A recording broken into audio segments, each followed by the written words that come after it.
안녕하세요. 뷰리님들 뷰티라이프 송정입니다. 뷰리님들 중에서 저의 피부관리 방법을 궁금해하시는 분들이 있는데요.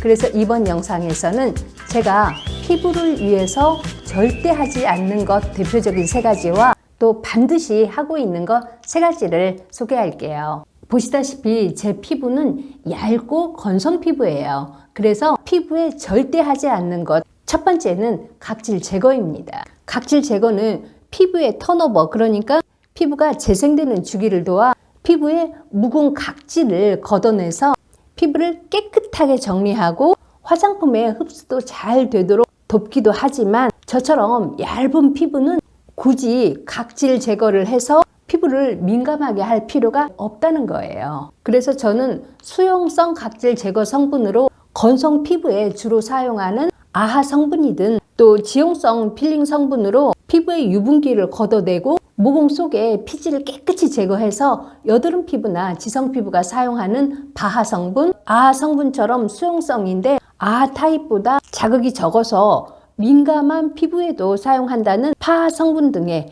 여타의 각질 제거제는 사용하지 않아요. 제가 오래전 영상에서 얘기했었는데요.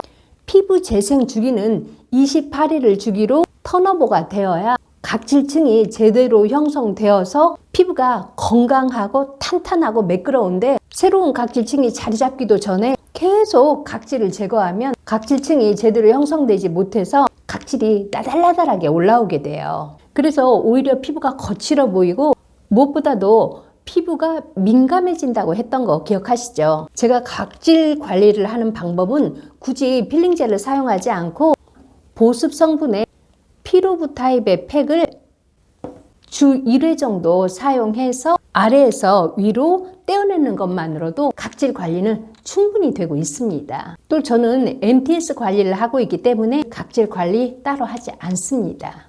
피부가 저처럼 얇은 건성 피부이거나 민감성 피부의 경우에는 각질 제거제 사용을 권하지 않습니다. 그리고 닥터도 절대 하지 않아요. 피부가 얇을 경우에 닥터를 습관적으로 하다 보면은 특히 피부가 얇은 이런 광대 쪽 같은 경우에는 색소 침착이 생겨서 거뭇거뭇해지기도 합니다. 두 번째는 제가 영상에서 자주 했던 얘기인데요. 세안을 할 때 처음부터 끝까지 미지근한 물로 하고 있습니다. 그 이유는 피부에 온도 변화를 줘서 피부가 민감해지거나 건조를 유발할 수 있어서 뜨거운 물이나 차가운 물은 사용하지 않습니다. 세안제는 알갱이가 있어서 피부에 무리를 주는 세안제나 저처럼 피부가 얇고 건성 피부에는 피부 건조를 유발하고 각질이 생기기도 하는 약알칼리성의 세안제도 사용하지 않습니다. 약알칼리성 세안제는 모든 피부에 좋지 않은 것은 아니에요. 지성 피부나 여드름 피부에 사용하면 적합한데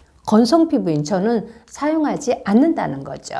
세 번째는 화장품을 여러 단계로 바르지 않습니다. 피부가 화장품을 흡수하는 데에는 한계가 있어요. 그래서 저의 피부 상태에 따라서 3단계에서 4단계로 바르는데 제일 먼저 피부를 부드럽게 해서 화장품의 흡수를 돕고 피부에 수분기를 열어주는 저분자 히알루론산 성분을 함유한 스킨을 바르고 다음은 에센스나 세럼, 앰플 등을 이때 바르는데 이런 에센스나 세럼, 앰플 등은 기능성 성분을 함축시킨 제품이어서 지금 내 피부에 무엇이 필요한가를 체크해서 가령 미백인지 주름인지 영양인지 아니면 수분인지 등을 체크를 해서 이때 채워주세요. 저는 아침에는 주로 미백 에센스나 나이아신 아마이드에 시너지 앰플을 섞어 바르고 저녁에는 레티놀이나 매트릭스 중에 하나를 앰플에 섞어 바릅니다. 앞서 이런 제품 외에도 EGF, IGF, FGF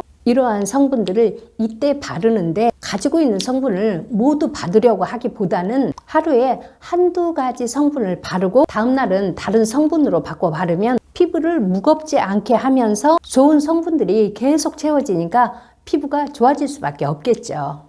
세 번째는 앞서 발라준 성분들이 잘 피부에 흡수될 수 있도록 수분 에센스를 얇게 바릅니다. 마무리로 피부에 수분을 빼앗기지 않도록 보습막을 형성해주고 피부 장벽을 튼튼히 하는 재생 크림을 발라서 4단계로 마무리를 합니다. 다음은 피부 관리를 위해서 제가 꼭 하는 대표적인 3가지인데요. 피부 피부가 건조해서 좀 푸석거린다 싶을 때에는 이때 관리하지 않으면 피부가 건조해서 결주름이 생기게 되거든요. 마스크팩으로 피부에 수분과 영양을 채워주는데 화장품으로 빠르게 관리할 수 있는 게 이 마스크팩이에요. 마스크팩의 효과를 높이기 위해서는 세안 후에 스킨으로 수분감을 채우고 마스크팩을 붙이고 기기를 같이 사용을 하면은 흡수율을 훨씬 높일 수 있습니다. 두 번째는 저의 피부는 MTS를 사용하기 전과 후로 나뉜다고 해도 과언이 아닌데요.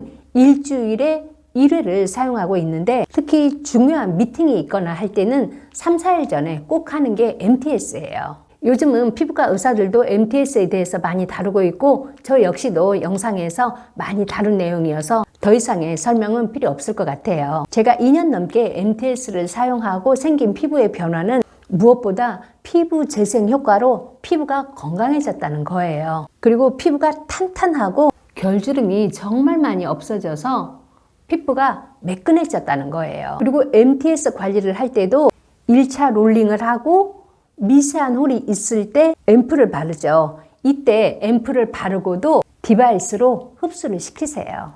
2차 롤링을 한 후에 화장품을 바를 때에도 뷰티 디바이스로 흡수를 시키세요. 그러면 2중, 3중에 시너지 효과가 있습니다. 혹시 사두기만 하고 집에서 잠자고 있는 뷰티 디바이스 있으면은 꼭 활용해 보세요. 저의 세 번째 관리는 몇 개의 영상에서도 소개했었던 뷰티 디바이스를 사용한다는 거예요. 제가 피부 관리는 장거리 마라톤과 같다 그랬죠. 하루 이틀, 한 달, 두 달 효과가 점점 쌓이면서 피부는 몰라보게 좋아지게 되는데 그래서 꾸준한 관리가 필요합니다. 저는 여러 개의 뷰티 디바이스를 갖고 있는데 이 다양한 뷰티 디바이스 중에서 예전 영상에서도 제가 재차 얘기했듯이 단 한 개만 구입을 한다면 화장품의 흡수율을 높여주는 기기가 기본이 됩니다. 그 이유는 매일 바르는 화장품의 흡수율을 높여주는 게 피부를 좋게 하는 최선의 지름길이기 때문이에요. 요즘 디바이스는 화장품의 흡수만 높이는 게 아니라 여기에 탄력 기능이나 브라이트닝 기능이나 이러한 기능들이 생기면서 날로 기능이 좋아지고 있어요. 오래도록 뷰티 디바이스를 공구해달라는 뷰티님들의 댓글이 정말 많았어요.